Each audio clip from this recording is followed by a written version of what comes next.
Hello, everyone. Today's chess puzzle, well, it's all about positional play. Okay. We have a pretty interesting board in front of us. Okay. White's pieces are set up like this. Pawn on f4, Mm-hmm. pawn on b3, Okay. knight on c3, Uh-huh. queen on e3, Okay. pawn on h3, Right. pawn on a2, Got it. rook on c2, Okay. knight on e2, Huh. pawn on g2, Right. rook on d1, Okay. and the king on h1. Right. Black's pieces are arranged like this. Rook on c8, Okay. knight on e7, Got it. pawn on f7, Huh? king on h7, Okay. queen on f6, Right. pawn on g6, Okay. pawn on h6, Got it. pawn on a5, Mm-hmm. rook on c5, Right. pawn on d5, Okay. and pawn on b4. All right. So we've got our board set up. Let's get this going. Sounds good. What's interesting here is that White's pieces seem, I don't know, a bit scattered. Yeah. But there's potential for a powerful attack if they can coordinate their moves, correctly. Yeah.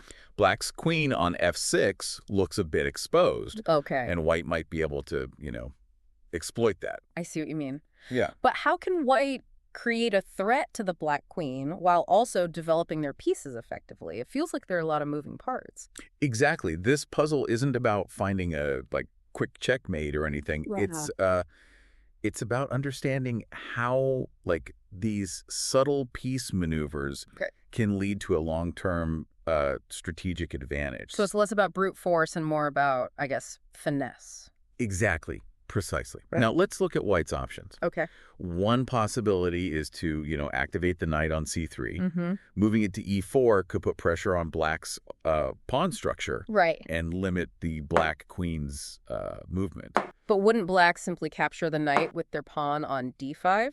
That's, probably the most likely response. However, that capture would open up the c-file for White's rook, Okay. which could then move to c5, Right. controlling a key open file. Okay. And threatening the Black rook on c5. Ah, I see where this is going.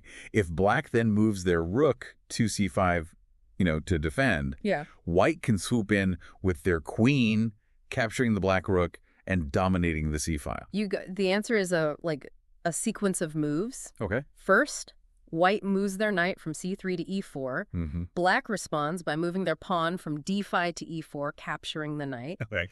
White then moves their rook from c2 to c5. Right. Black counters with rook c8 to c5. Got it.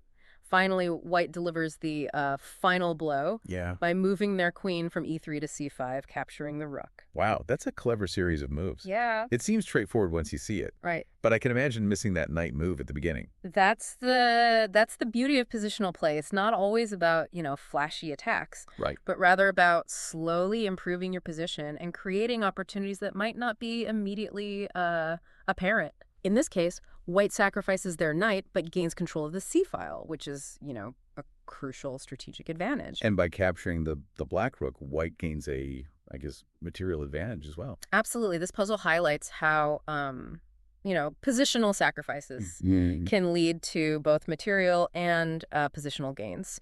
It's a classic example of how thinking ahead and understanding the long-term consequences of your moves Right. can, lead to victory in chess. Thank you for listening. Thanks.